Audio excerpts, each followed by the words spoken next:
What if I told you that one of the most powerful armies in Europe collapsed in just 42 days? That a nation that had bled for 4 years in World War I, building the largest fortification system the continent had ever seen, crumbled not in months, but in mere weeks? This is not fiction. This is 1940, and this is the story of how France, a global empire, a republic forged through revolution, and a key Allied power, fell to Nazi Germany with a speed that shocked the world. The French defeat wasn't just a military disaster, it was a collapse of strategy, leadership, morale, and preparation. And to this day, historians are still uncovering how such a colossal nation fell apart so fast. So what caused the complete fall of France in just 6 weeks?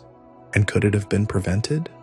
The seeds of collapse were sown in the aftermath of World War I. While Germany faced harsh reparations under the Treaty of Versailles, France poured its resources into building the Maginot Line, a vast concrete fortress along its German border. It was meant to be impenetrable, but it had a fatal flaw. It didn't extend through Belgium. France assumed any future German invasion would mimic 1914, a slow grind through Belgium and the Ardennes.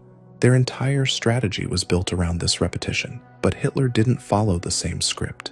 Instead, he rewrote the playbook, and France never saw it coming.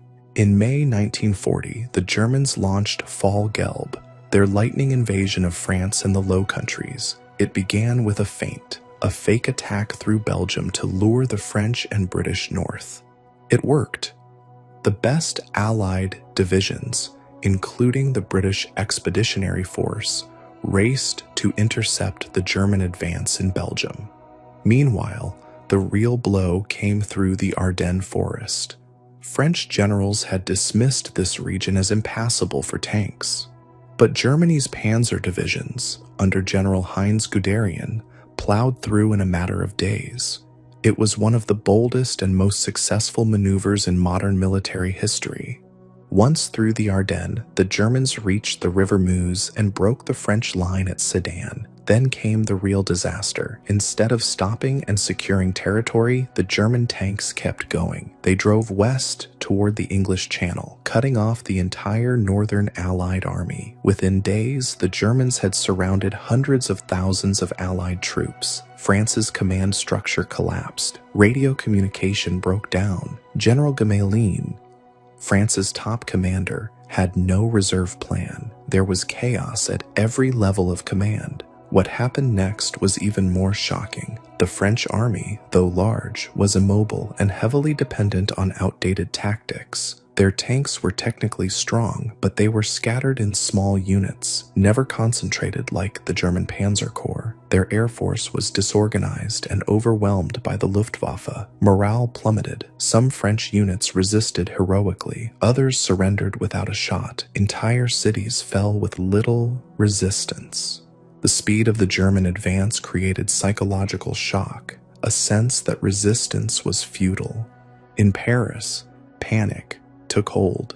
Civilians fled in droves, clogging the roads and making military movements even harder. The French government abandoned the capital and fled south.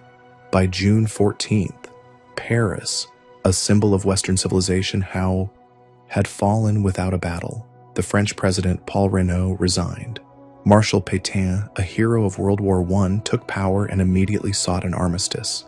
By June 22, 1940, barely 6 weeks after the invasion began, France officially surrendered. Half the country would be occupied. The other half became Vichy France, a German puppet state. So what caused the collapse? It wasn't just German brilliance. It was French failure, a failure of imagination, to understand that warfare had changed, a failure of preparation, to update tactics and command structures, a failure of leadership, to respond quickly to a fluid battlefield, and a failure of morale, where panic spread faster than German tanks. Could it have been prevented? Possibly. If France had reinforced the Ardennes, if they had coordinated more effectively with the British, if they had trusted in mobility over fortresses. But history doesn't run on ifs. It runs on what happened.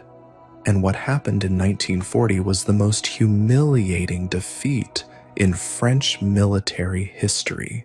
To the world, the fall of France in 6 weeks was unthinkable, but to the Wehrmacht, it was proof that modern war belonged to those who moved fast, struck first, and never gave the enemy a chance to breathe. France had expected another trench war. What they got was blitzkrieg, and it changed everything.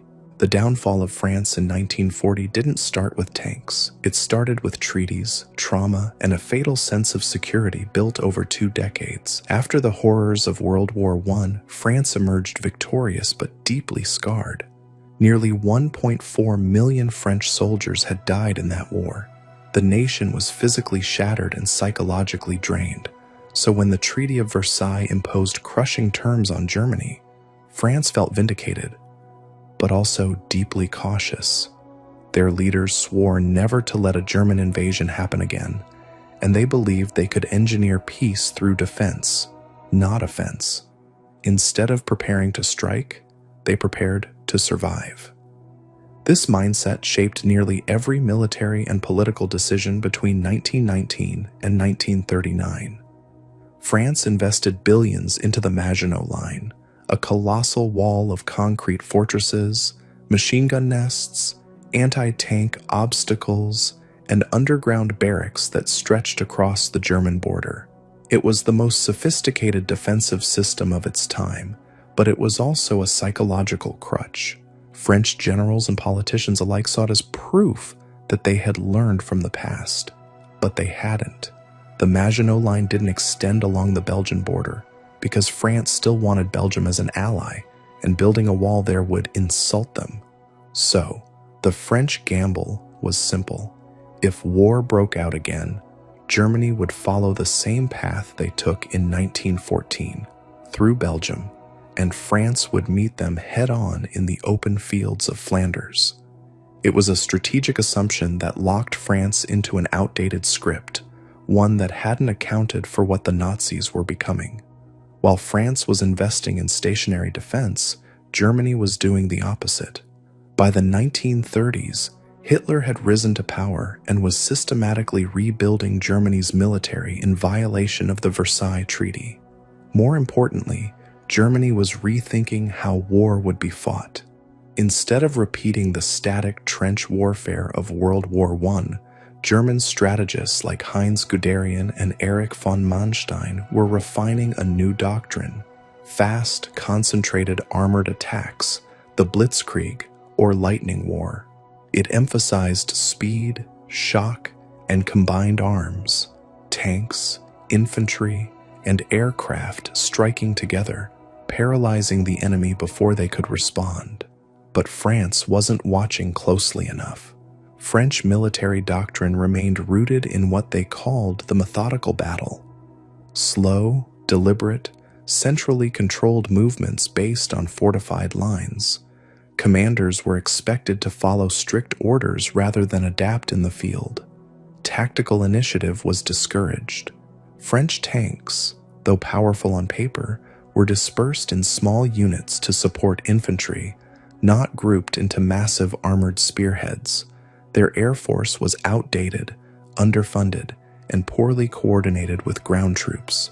Their intelligence underestimated German capabilities and intentions, still believing that the Ardennes forest was too rugged and narrow for a full-scale mechanized assault. All of these assumptions were not just flawed, they were fatal. France believed it had time. It believed it had control.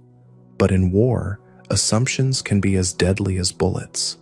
And by 1939, as Germany devoured Poland and war loomed in the West, France stood behind its walls and waited for history to repeat. What they didn't realize was that history was about to overtake them at lightning speed. France's fatal misreading of modern warfare wasn't just about the Maginot Line or the Ardennes. It was a systemic military failure rooted in outdated doctrine, centralized command, and a fear of offensive risk. The French army of 1940 looked formidable on paper, Nearly 5 million men could be mobilized, and they possessed more tanks than the Germans, including powerful models like the Char B1 and Somua S-35. But in execution, France's military was frozen in a past war. Its hierarchy discouraged independent battlefield decisions. Young officers weren't empowered to adapt. They were expected to follow orders to the letter, even if the situation on the ground changed by the hour.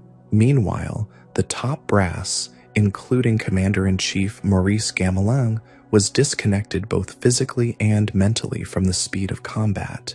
Gamelin commanded from a bunker outside Paris, with no direct radio to frontline units, relying on handwritten dispatches or couriers, a method already obsolete by 1918, let alone 1940. What made this worse was the rigid structure of French battle planning. Everything was scheduled, mapped, and anticipated, with little flexibility allowed. Troop movements were slow and deliberate, and worst of all, their tank strategy reflected this same paralysis. Rather than grouping tanks into independent armored divisions capable of breakthrough and exploitation, like the Germans did with their panzers, France used tanks as infantry support. This scattered them across the battlefield, where they couldn't mass for decisive effect. Despite having technically superior armor and firepower in many cases, French tanks often lacked radios, which made coordinated maneuvers nearly impossible. German tank crews, even in inferior Panzer IS, could communicate, regroup, and strike as a unified force. In contrast, French armor units fought in isolation, often blind to what was happening around them. But this wasn't just a tactical issue, it reflected a deeper strategic blindness. The French general staff did not truly believe a modern army could move fast enough to make radio coordination essential. They assumed that battles would unfold over days, not hours, a tragic underestimation. Their entire war plan, known as Plan D, was a repeat of 1914. Move into Belgium to face the Germans head-on and dig in. What they didn't see, or chose to ignore, was that Germany had no intention of fighting the same war twice, and as the Wehrmacht prepared Fallgelb, the plan to invade France, they designed it specifically to exploit this very weakness. The Germans expected France to respond predictably. They wanted the French and British to rush north into Belgium and fall into their trap. What was that trap? It was the Ardennes, a densely wooded region of eastern Belgium and Luxembourg that French generals had deemed impassable for tanks. They didn't reinforce it, didn't watch it, and didn't expect it. But Germany saw it as the perfect place to strike, because it was weak, undefended, and led straight to the heart of France. This strategic misjudgment, underestimating German innovation while overestimating the strength of their own outdated doctrine, was the hinge upon which the entire fate of France turned. And by the time they realized what was happening in the forests of the Ardennes, it was already too late. The trap was elegant in its deception and brutal in its speed. On May 10th, 1940, Germany launched its long-awaited invasion of the West, not with a frontal charge into France, but with a double feint that disoriented the Allies from the very first hour. German Army Group B surged into the Netherlands and northern Belgium, mimicking the route of the 1914 invasion. It was exactly what the French High Command expected, and they responded with textbook precision. The best divisions of the French army, along with nearly the entire British Expeditionary Force, pushed north into Belgium to meet the threat. This was Plan D in motion, and it seemed to be working. French tanks crossed the border. British troops took up positions near the River Dyle. Morale lifted as civilians believed the invaders would be stopped, just like in the last war. But none of it mattered, because while France and Britain committed their strongest units to the north, the real attack, the main hammer blow, was already thundering through the Ardennes. It wasn't supposed to be possible. French military planners had long believed that the Ardennes forest, thick, hilly, and winding, was impassable to tanks and heavy artillery. They called it a natural fortress and left it defended by only a handful of second-rate divisions, many of them under-equipped and under-trained. But Hitler's generals saw opportunity. Under the bold leadership of General Heinz Guderian, 3 powerful panzer divisions moved through the forest with brutal efficiency. Roads were cleared, trees were blasted, bridges were thrown across rivers in hours. In less than 4 days, over 130,000 men, 1,200 tanks, and thousands of support vehicles had pushed through what France believed was a dead end. At the heart of this daring advance was the Meuse River and the city of Sedan. On May 13th, Guderian's forces reached the Meuse and began a ferocious crossing. The French defenses were unprepared, lightly manned, and shocked. German dive bombers, the feared Stukas, pounded French positions from above, while panzers stormed across hastily built pontoon bridges. The speed and violence of the attack shattered French lines. By May 15th, the German armor had broken through. And then came the most dangerous moment of all, the pause. Guderian had orders to wait, to consolidate, to hold his position, but he disobeyed. Instead of stopping, he pushed forward, fast, deep, and reckless, through the open French countryside. There was no plan for this, no map, no pre-approved order, just the instinct of a general who understood that hesitation would give France time to recover. So, he moved, westward, unopposed. The Germans weren't encircling armies, they were slicing through France like a blade through silk. By May 20th, they had reached the English Channel, cutting the entire Allied Northern Army off from the rest of France. Paris was now exposed, but even worse, the French generals still didn't fully grasp what had happened. Their communication systems were too slow, too fragmented. Orders were outdated before they arrived. Some commanders believed they were still fighting in Belgium, unaware their forces had been surrounded. French Prime Minister Paul Reynaud described it in a single phrase: "We are defeated. We have lost the battle." It was a crisis of comprehension as much as combat. Because the Germans hadn't just won battles, they had destroyed the mental framework the French relied on to fight. Everything had moved too fast to process. By the time the French tried to counterattack, it was chaos. Reserve divisions were not where they needed to be. Units moved without fuel, without orders, without hope. The German panzers, now deep in French territory, turned north to trap the Allied armies along the coast. What followed would lead to one of the most haunting moments in modern military history, and would show the world just how completely France had been outmaneuvered.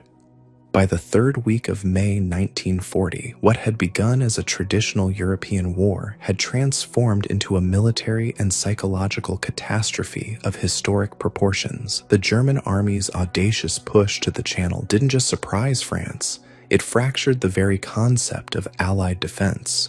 With their best divisions trapped in the north and the Wehrmacht already pivoting toward the coast, the Allies found themselves encircled in a pocket that stretched from the Belgian border to the beaches of Dunkirk. It was a maneuver so daring, so rapid, that some French commanders initially refused to believe their positions were surrounded until German tanks appeared behind them. The trap had snapped shut. At this moment, a stunning realization swept through both Allied headquarters and the civilian population. The enemy wasn't coming slowly across no man's land. The enemy had bypassed the fortress line, outflanked the elite divisions, and now stood between the Allies and home. Nearly 400,000 British and French troops were stranded in northern France, hemmed in on all sides by advancing German armor and infantry. The French High Command was in disarray, issuing conflicting orders as radio lines failed and field officers begged for clarity. Meanwhile, the Germans tightened the noose. Cities like Arras and Calais fell in rapid succession, often with little resistance. Tanks outran infantry, supply lines stretched thin, but the momentum was unstoppable. Every hour that passed was a knife turning deeper into the heart of Allied defense. And then, miraculously, Hitler gave the order to halt. For reasons still debated by historians, he commanded his armored divisions to pause outside Dunkirk on May 24th. Some say it was due to fear of a counterattack. Others argue Göring convinced him that the Luftwaffe could finish the job from the air. Regardless of motive, that pause gave the Allies one last window, and they seized it. Operation Dynamo was born, a desperate evacuation plan to rescue as many soldiers as possible across the English Channel.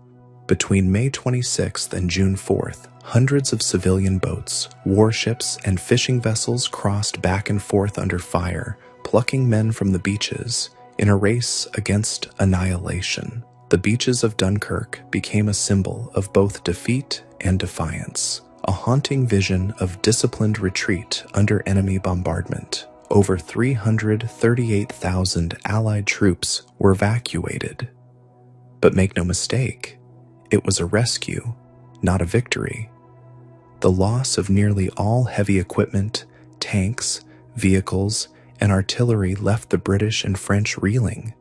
And for France, the evacuation only highlighted the crumbling state of the nation's defense. South of the German armored corridor, France still had troops, still had tanks, but the national psyche had cracked. Civilians flooded the roads in blind panic, clogging routes with cars, carts, and belongings. Refugees outnumbered soldiers, supplies ran dry, command structures fell apart, and most dangerously, no coordinated plan existed to plug the widening breach in central France. German forces, now unopposed, turned south. The French government had no illusions. Paris was undefended. Morale had collapsed. The Maginot Line, once seen as an eternal shield, had been bypassed and rendered meaningless. The Germans didn't need to conquer it. They had rendered it irrelevant with speed and surprise. By the time Hitler's troops crossed the Somme, it was clear that France was not losing slowly. It was unraveling. Dunkirk may have saved an army, but it couldn't save a country. What followed in the next 2 weeks would be the final unraveling of a republic stunned by its own paralysis. The fall of Paris wasn't marked by a decisive battle or a last stand. It was marked by silence, confusion, and a slow-motion collapse from within as German forces crossed the River Somme and advanced southward in June 1940. The French government entered a state of paralysis that mirrored the military chaos unfolding on the ground. Ministers argued, generals panicked, civilians fled. France, once proud of its intellectual heritage, revolutionary legacy, and military prestige, was now a nation unraveling in full view of the world. The capital city, Paris, the city of light, was already emptying out. By early June, over 2 million people had begun fleeing the capital. They clogged the roads in every direction, traveling by car, bicycle, and foot, dragging children, mattresses, livestock, and heirlooms. These refugees, many of whom had already survived World War I, now found themselves trapped in an eerie reenactment of a nightmare they thought they'd buried. German dive bombers strafed roads filled with civilians. Entire villages emptied overnight. Panic wasn't just emotional. It was visible, physical, audible in every creak of wagon wheels and every burst of gunfire overhead. And through this exodus, French leadership crumbled. Prime Minister Paul Reynaud, one of the few who had tried to resist appeasement in the 1930s, was overwhelmed. His government could not agree on whether to fight on or sue for peace. General Maxime Weygand, recently appointed to replace Gamelin as commander-in-chief, declared that the war was lost. He argued France must seek terms with Germany before its army was annihilated. His reasoning wasn't entirely military, it was civilizational. He feared that further fighting would lead to communist uprisings, internal anarchy, or even a total collapse of the French state. Reynaud hesitated. He wanted to continue the war from North Africa or Bordeaux, perhaps under a new resistance government. But others in his cabinet, especially the aging Marshal Philippe Pétain, disagreed. Pétain, the hero of Verdun in World War I, was seen by many as the voice of reason, the guardian of French tradition, and he believed that survival now meant surrender. As German troops approached Paris, the cabinet fractured. On June 10th, the government fled the capital. What followed wasn't strategy, it was desperation. Ministries abandoned their offices, records were burned. Entire buildings were left unlocked as officials piled into cars and trains, heading south toward Tours and then Bordeaux. Paris was declared an open city, meaning it would not be defended to spare it destruction, but the real destruction had already taken place, spiritually. On June 14th, 1940, German troops marched into Paris unopposed. There was no great siege, no final broadcast, no resistance, just boots on cobblestones and the fluttering of swastika flags over the Eiffel Tower. It was not just the physical fall of a city, but the symbolic fall of a continent. For the first time since the Napoleonic Wars, a foreign power had taken the heart of France without a single shot fired in its streets. Hitler, watching from Berlin, was euphoric. He had conquered in 6 weeks what the Kaiser had failed to take in 4 years. But what stunned the world even more than the speed of conquest was the rapid political collapse that followed. On June 16th, Paul Reynaud resigned. He could no longer lead a government that refused to fight. His replacement, Marshal Pétain, who immediately requested an armistice. Hitler agreed, but the terms would not be kind. France would be divided. The Germans would occupy the northern half and the entire Atlantic coast, placing German boots in every major city and port. The South would be nominally ruled by a new French regime, headquartered in the spa town of Vichy, but it would be a government in name only, subservient to Berlin and committed to cooperation. The armistice was signed on June 22, 1940 in a railway car at Compiègne, the same place where Germany had surrendered in 1918. It was a moment chosen deliberately by Hitler, a theatrical humiliation meant to reverse the memory of World War I. He even sat in the same chair that Marshal Foch had used to receive Germany's surrender 22 years earlier. It was historical vengeance, and France was on its knees. The French army was disarmed. 2 million French soldiers were taken prisoner and transported to camps in Germany, where many would remain for years. All ports, airfields, and industrial sites were now under Nazi control. France's once mighty military was shattered, its political leadership reduced to a puppet regime, and its global prestige evaporated. In just 6 weeks, the Third Republic had ceased to exist, and yet the collapse wasn't purely military, it was deeply psychological. France had spent 2 decades after World War I building a fortress mentality, literal and emotional. Its leaders had chosen appeasement over aggression, delay over decisiveness, walls over movement. They had watched the rise of Hitler, the annexation of Austria, the dismemberment of Czechoslovakia, and the fall of Poland, and still believed they could contain chaos with treaties and concrete. But war does not wait for comfort, and when it came, it did not come in trenches. It came in motion, in radios, in coordination, in speed, in shock. France had prepared to fight the last war and was defeated in the first days of the new one. What fell in 1940 was not just a country. It was a worldview, that peace can be preserved by inertia, that past victories guarantee future survival, that courage is unnecessary when there are lines on maps. France's collapse became a case study in failure, not because it lacked resources, but because it lacked adaptation. In the end, Paris did not burn. It did not rise. It simply surrendered to silence, to fear, to the momentum of a world that had moved on without it. When France signed the armistice on June 22, 1940, its guns fell silent, but something far more insidious began to grow in the quiet. Collaboration. The military defeat had left a power vacuum, and into that void stepped Marshal Philippe Pétain, the same man once celebrated for saving France at Verdun in World War I. At 84, he now rebranded himself as the savior once more, but this time not from German bombs, but from supposed internal rot. The government of the Third Republic was officially dissolved. What rose in its place was a new regime headquartered in the town of Vichy, an authoritarian, Catholic, nationalist government that pledged to renew France through submission.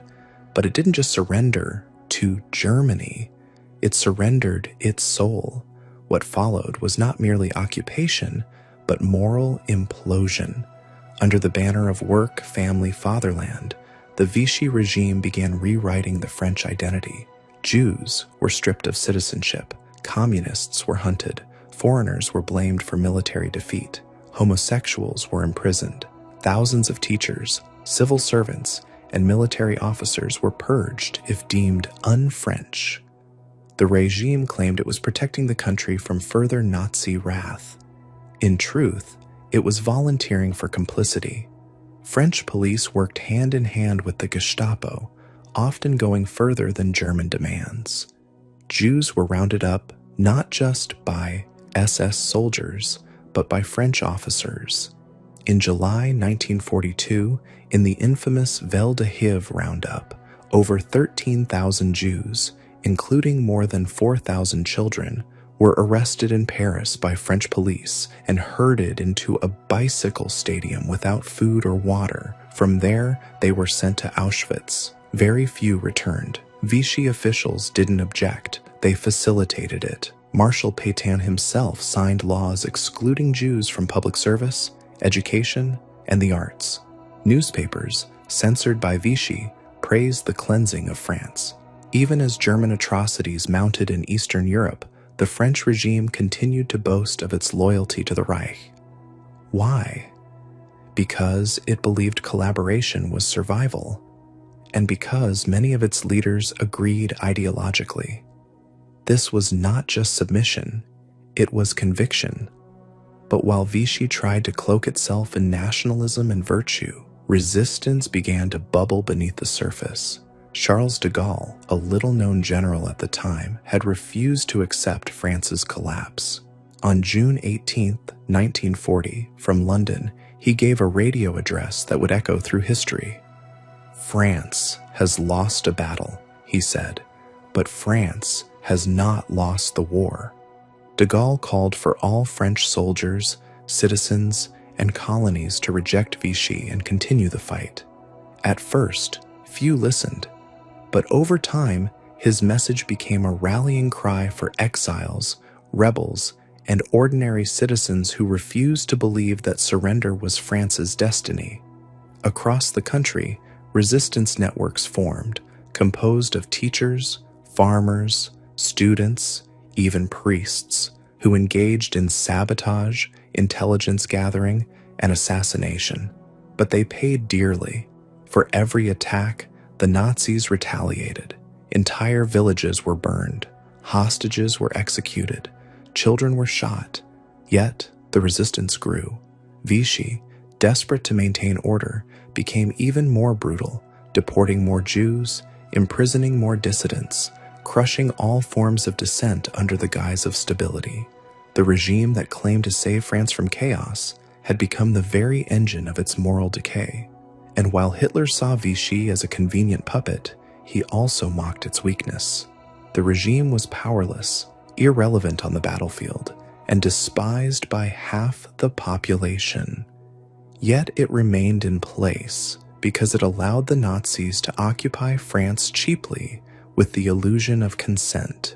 Meanwhile, the French colonies in Africa, the Middle East, and Asia faced a dilemma: pledge allegiance to Vichy or to free France under de Gaulle. Some resisted, others wavered. Civil war even broke out in Syria and Chad. The empire that had once stood tall was now fractured, confused, and ashamed. But the real turning point would come in 1942.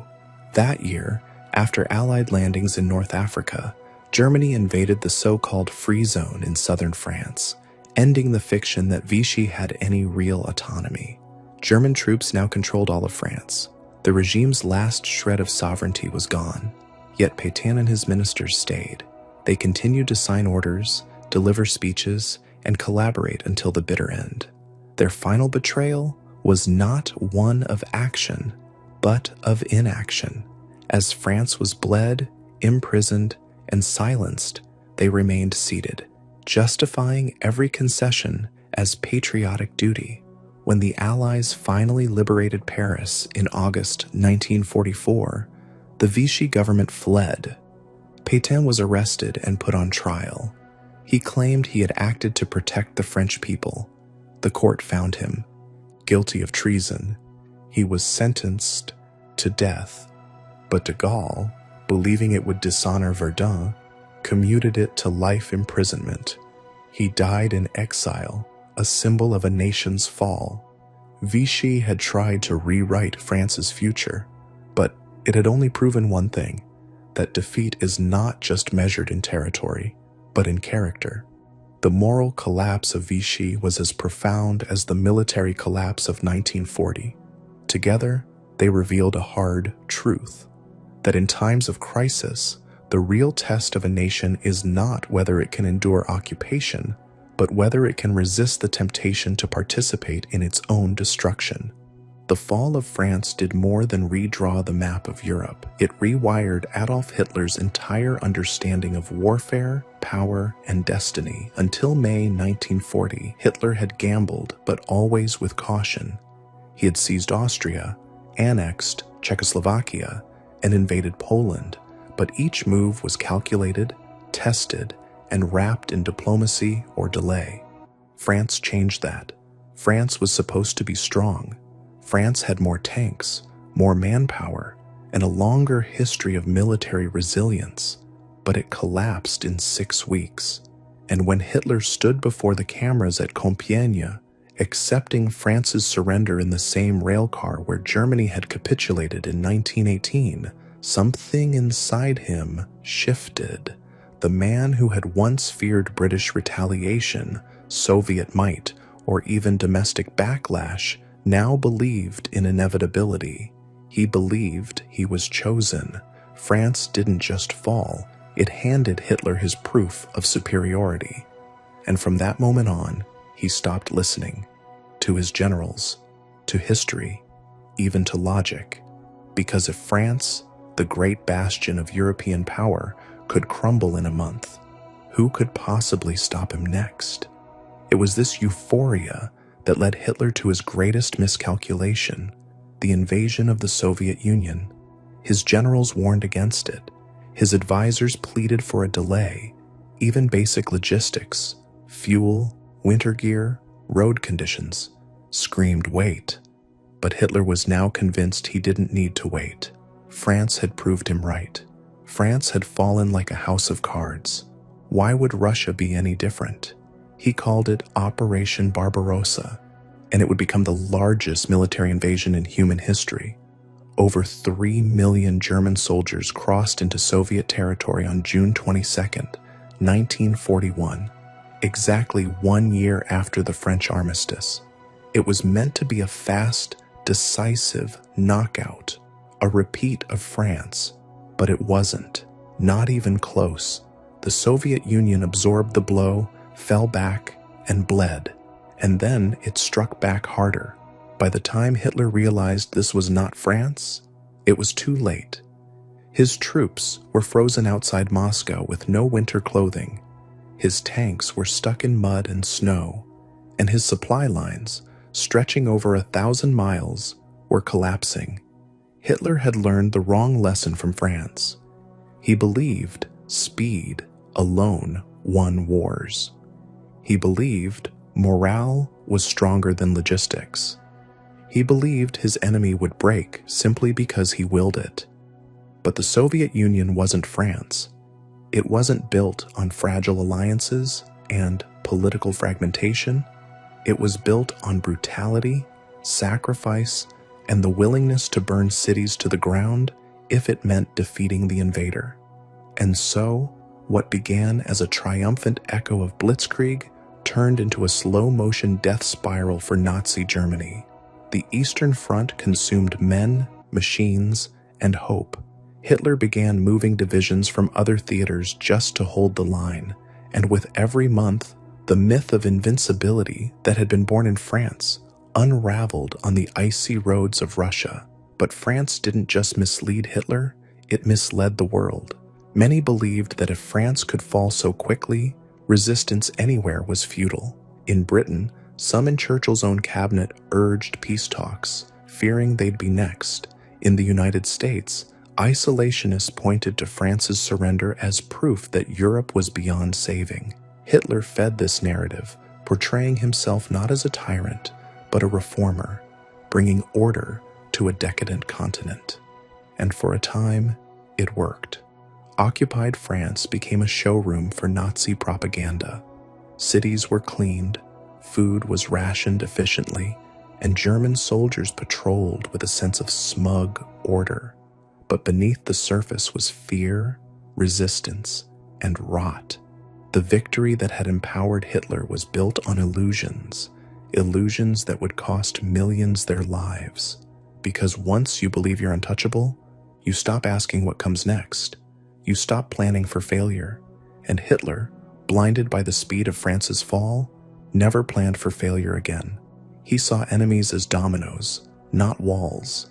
And so, when he faced real resistance on the beaches of Normandy, in the ruins of Stalingrad, or in the snows of Bastogne, he had no answer but fury. France had made him believe that every door would fall open if he just kicked hard enough. But, eventually, one stayed closed, and then another, until the Reich he thought would last 1,000 years was reduced to rubble, fire, and silence.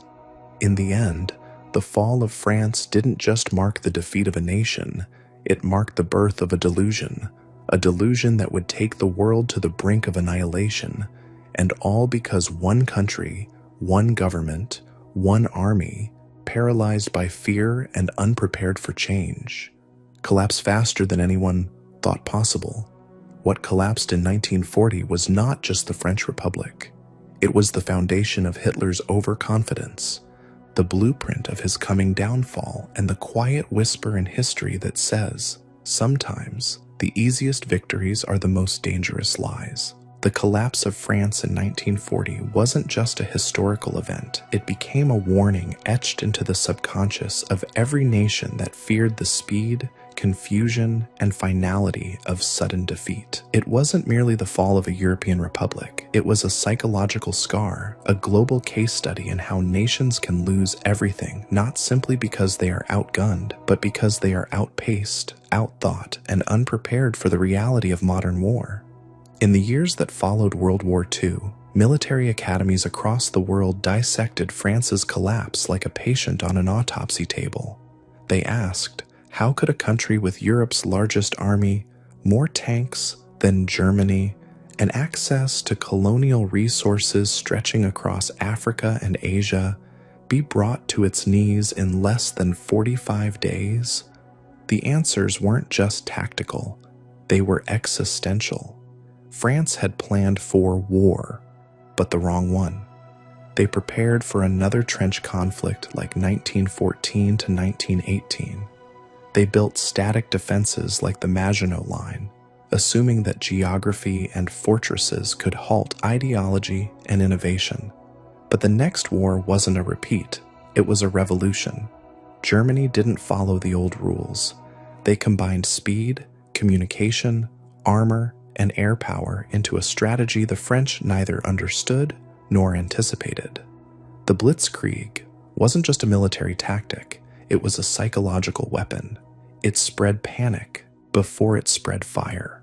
French commanders, trained in traditional maneuver theory, couldn't grasp that their flanks were gone before their maps even updated. And by the time they responded, the front lines had shifted again. But the collapse wasn't purely military. It was political, cultural, and emotional. French leadership was paralyzed by years of indecision, appeasement, and internal division.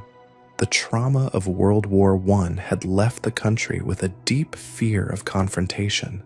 Many in government simply couldn't stomach the thought of another prolonged bloodbath. So when the German invasion came, it wasn't met with unified resistance. It was met with fragmented panic.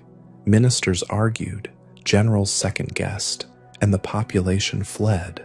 The very institutions designed to preserve the Republic were overwhelmed not by firepower, but by fear. And that fear spread faster than any panzer division. This is what nations learned from France. You don't just lose wars when the enemy breaks your lines. You lose them when you stop believing you can win. The psychological dimension of France's defeat became as instructive as its military collapse. The idea that a country could fall from within through poor leadership, lack of preparation, and emotional exhaustion terrified other nations into rethinking their entire defense postures. In Britain, Churchill's government doubled down on morale building, propaganda, and rapid armament. In the United States, strategists realized that geography alone wasn't enough. They began wargaming scenarios of rapid enemy strikes across oceans and borders. In the Cold War, the lessons of France echoed constantly. NATO was formed not just as a military alliance, but as a collective refusal to allow another France-style collapse. Rapid response forces, integrated command structures, and unified doctrine all stemmed from the fear that an enemy might break one nation so quickly that the rest would be paralyzed before they could react. Even today, France's fall remains a haunting reference.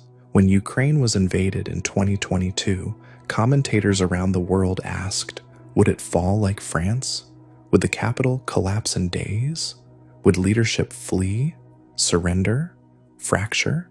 And when it didn't, when resistance held, leadership stood firm, and the public united, it was seen not just as a military surprise, but a psychological victory. Because for over 80 years, France 1940 has remained the template for how not to fall. But there's another layer to this lesson, one far more human. What France's collapse taught the world is that civilization is fragile.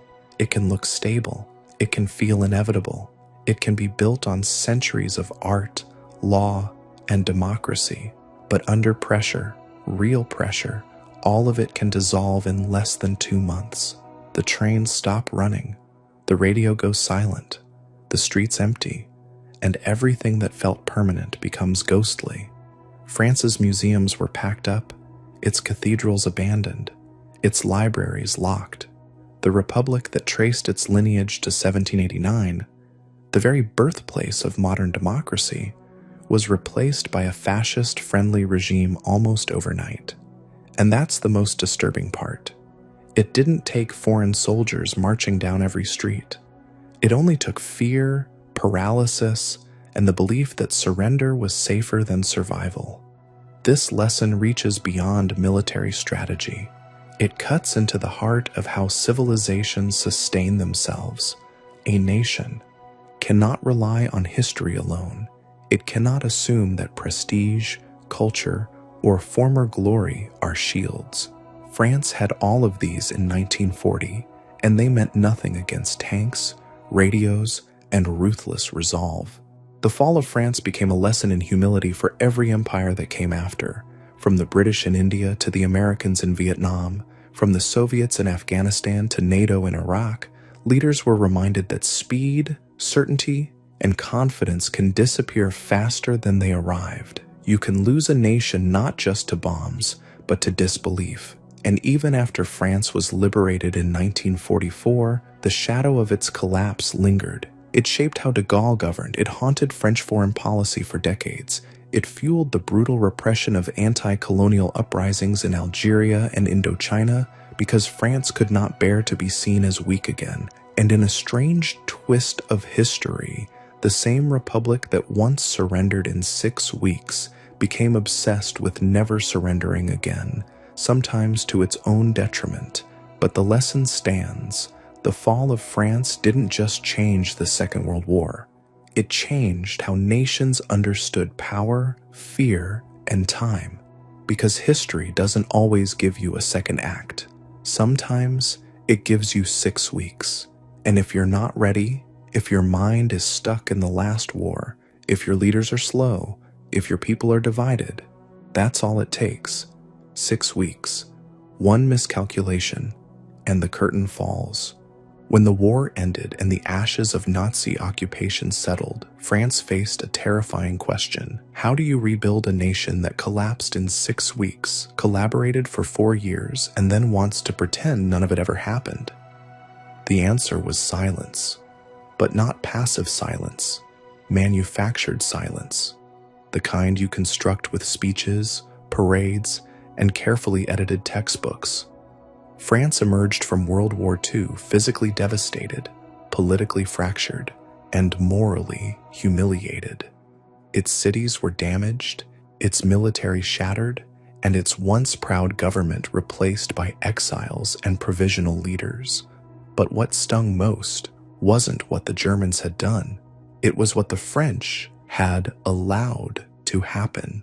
The Vichy regime had not been imposed by Hitler at gunpoint.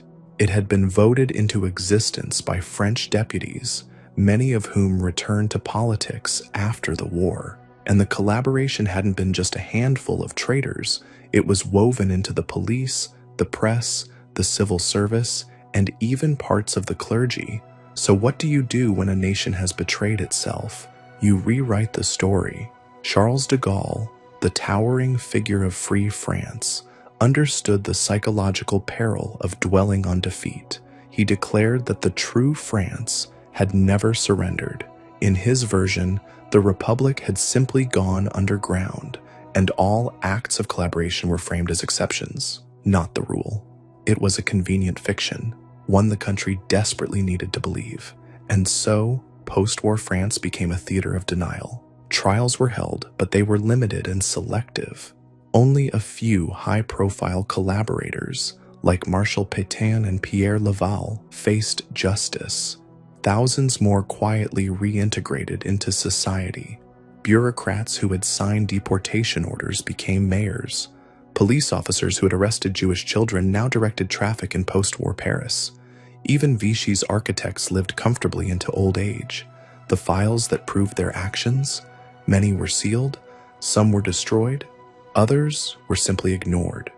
France buried its betrayal the way one might bury a body, quickly, quietly, and beneath a national myth. Textbooks emphasized the resistance. Films glorified underground networks.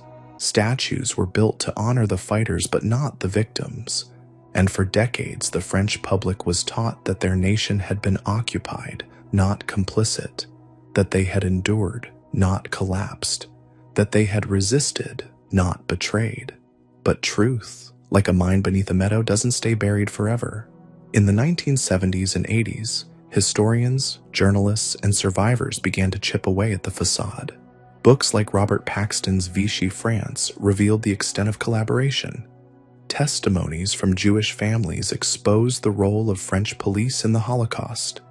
Documents emerged showing how willingly French bureaucrats had complied with Nazi orders, sometimes even before being asked. And then came the reckoning. In 1995, President Jacques Chirac became the first French leader to publicly acknowledge the state's role in the Holocaust. Standing before the Vel d'Hiv Memorial, he admitted that the criminal folly of the occupier was seconded by the French state. It was a stunning break from decades of silence, and it forced the nation to confront a truth it had long suppressed. France had not just fallen in 6 weeks, it had stayed down for years. But the shame didn't end with Vichy. It extended to the war's end and beyond. When the Allies liberated France in 1944, retribution was brutal and often lawless. Tens of thousands of women accused of horizontal collaboration, having relationships with German soldiers, were humiliated in public. Their heads were shaved, their bodies painted with swastikas. They were paraded through towns and spat on. Many had done nothing illegal. Some were raped, others simply survived. But in a nation desperate to prove its purity, they became scapegoats. The real collaborators, the politicians, the financiers, the press barons, were often untouched. The country punished the visible, not the powerful. It was performative cleansing, not justice. And so the final betrayal was not just in the fall or the collaboration. It was in the cover-up, the silence, the refusal to admit how fast the Republic had crumbled and how long it took to stand back up. That silence bled into generations. Families didn't talk about what their grandparents had done during the war. Archives remained sealed. School children were taught heroism, not humiliation. And the result was a nation that remembered the wrong parts of its past. Even today, echoes of that silence remain. Politicians still invoke the resistance to evoke unity. National pride leans heavily on de Gaulle's defiance. But behind the slogans and ceremonies, there is an unease, an awareness that beneath the marble of memorials lies a truth that was once inconvenient. That truth is this: the fall of France in 1940 was not just a military failure, it was a human failure. A failure of imagination, leadership, courage, and conscience. And no amount of patriotic myth can erase the fact that in 6 weeks, a nation surrendered not only its land, but for a time, its moral compass. The silence that followed was not healing, it was hiding. And until that silence was broken, the wound could never close. That's what makes the story of France so important, not because it's unique, but because it's universal. Every nation has its breaking point. Every civilization carries the risk of forgetting that strength isn't just weapons or walls, but memory, responsibility, and truth. The fall of France warns us that what collapses in 6 weeks might take 6 generations to fully confront. And sometimes, the loudest battles are the ones we fight with silence. So what does it really mean that a superpower, proud and ancient, could collapse in just 6 weeks? It means that no nation is immune to history's speed, that no wall, no myth, no anthem can hold back the tide when leadership is absent. Vision is outdated, and fear outpaces truth. France in 1940 was not a small country caught off guard. It was a giant blinded by its own past, lulled into thinking that the next war would wait politely at the door like the last one. But war doesn't knock twice. It reinvents itself, and when it comes, it doesn't ask if you're ready. It just walks through the cracks you thought were sealed. That's what makes France's fall more than just a chapter in a textbook. It's a mirror, held up not just to 1940, but to every government, every military, every citizen who thinks their country is too advanced, too respected, too fortified to fall fast. Because collapse doesn't need decades. Sometimes it needs only days. And what falls first is not always a fortress or a flag, but belief. Belief that your side will hold, that your leaders know what they're doing, that someone, somewhere, has a plan. But in 1940, no one did. Not really. The generals were stuck in the past. The politicians were frozen in fear. The public was exhausted before the first tank crossed the border. And so, when the blitzkrieg came, it didn't just cut through France's defenses, it sliced through its soul. That's the real cost of those 6 weeks. Not just the territory lost or the battles missed, but the silence, shame, and scar tissue that lasted for generations. France recovered, but it never forgot, and neither should we, because history doesn't always unfold slowly. Sometimes it drops like a guillotine, and when it does, it doesn't care about your GDP, your flag, or your pride. It cares about whether you saw it coming, whether you moved fast enough, whether you learned from the last time, and most importantly, whether you were honest enough to admit that even the strongest walls are only as strong as the minds that built them. France in 1940 was a warning, and it still is.